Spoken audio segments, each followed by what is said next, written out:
Hi, so this week's column was about lash extensions, which you have done in a salon, but I also get asked all the time how to put on false eyelashes that you just buy in Boots or wherever.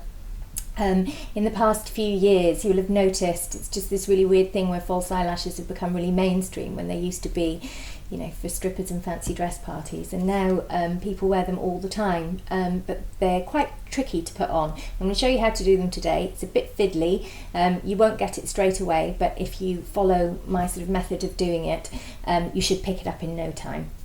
So before you even start, you need to put on some black eyeliner and some mascara. The reason you need to put on black eyeliner is that you won't get your lashes, your fake lashes, right on top of your natural lashes. It's much more likely that there'll be a little gap, a little strip of skin, and it's really hard to get makeup in there afterwards to fill that gap in, so it can look a bit strange. So put your eyeliner on first. You can always add on more later if it gets a bit smudged or whatever. And also put on your mascara, because if you put your mascara on fake lashes afterwards, it's fine for the night, but you just won't be able to use them again because they'll just get all clumpy. You won't be able to get it off. So do your eye makeup first and then choose your lashes. So when you're choosing your lashes, you may want natural ones, you may want really kind of retro 60s ones, you may want mad fake ones with feathers and diamonds and all that sort of stuff, depending on where you're going. They all basically go on in the same way. So I'm going to show you some kind of party lashes today, but not sort of crazy ones. And before you even start doing anything at all with your lashes, before you get involved with glue and makeup and all that sort of stuff, you need to check that your lashes fit you. Now, when I say fit you, they need to be roughly the right size for your eyelid.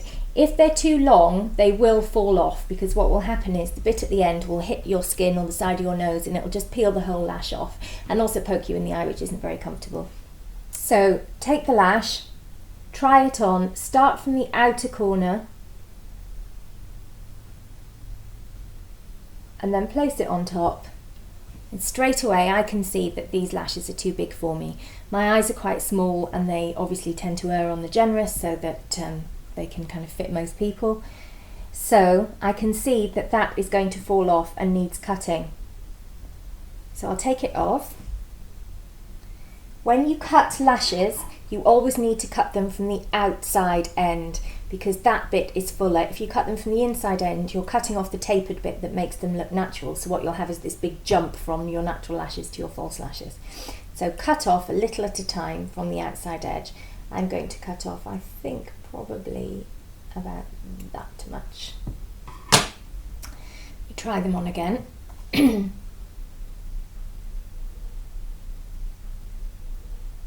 So the next thing you need to do is put on your glue. For this I use some tweezers, but you can use whatever you like as a sort of spatula. You take the glue and pierce the top, and I just use the back of my hand. Then you take the eyelash, and I generally start by just sort of dipping it in the glue. Make sure you cover the ends of the lash, because that's where they come loose and that's where they fall off throughout the night, so make sure you get plenty on the ends. Now, eyelash glue dries invisible, so don't worry about getting too much on. You can use quite a lot, and you want to entirely cover the band of the lash with glue. Now, the next bit is where most people go wrong. Don't now try and put the lash on, because the glue is too wet and it'll start sliding all over the place and go in the wrong place, and you'll start messing with it and the lashes will get sort of bent and tangled and stuff. Just leave it for a few seconds to get tacky. You know, a bit like when you spread Pritt stick on your hand or something when you're a kid and you get that sort of tacky feel where you get strands. That's what you want to happen to the eyelash glue. You've left the glue for a few seconds. Just see that it's kind of tacky to the touch. Now you're going to put your lash on. There's no easy way of doing this, it's just a matter of getting used to it. Look down, take the lash, start from the outside, forget about the inside at first, place the lash on the outer corner and then curve it round to the inner corner as close to your lash line as possible. Then take some tweezers, take the handle of the tweezers, not the points obviously, and just start pressing the lash kind of down towards the lash line and into the skin. Don't worry about the mess of the glue, it will dry invisible. Pay particular attention to the ends of the band, because those are the bits that come loose. So you can see there that those are now stuck on. You can still see the glue at the moment, that's fine. It doesn't take long to dry. And I'll close my eyes so you can see what's going on there. So leave those, and we're going to go over them in a little bit with eyeliner to make sure there's no mess. And now I'm going to move on to the next eye.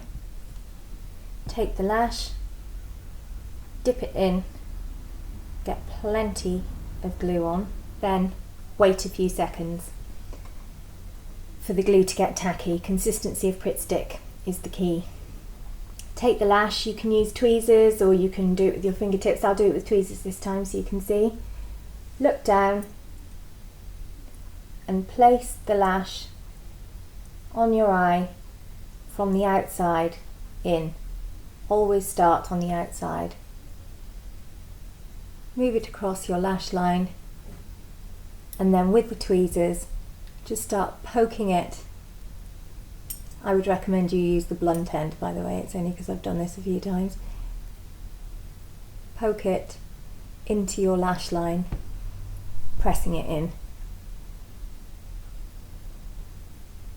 So lashes are on, glue has dried. As you can see, they make a really big difference. They're not for every day, obviously, but nice once in a while if you have a fancy occasion to go to. When you get back from going out, you need to take them off, obviously. So if you peel them slowly from one end to the other, just so they keep their shape, and put them back in their carry case, they should be okay for 4 or 5 goes. You just need to pick the old bits of glue off, which should come off quite clean. Have a go, let me know how you get on in the comments section. Don't worry if it doesn't work straight away. It is a bit of a fiddly job and it does take some practice, but if you follow that technique, a few goes should see you a bit of an expert. Thanks.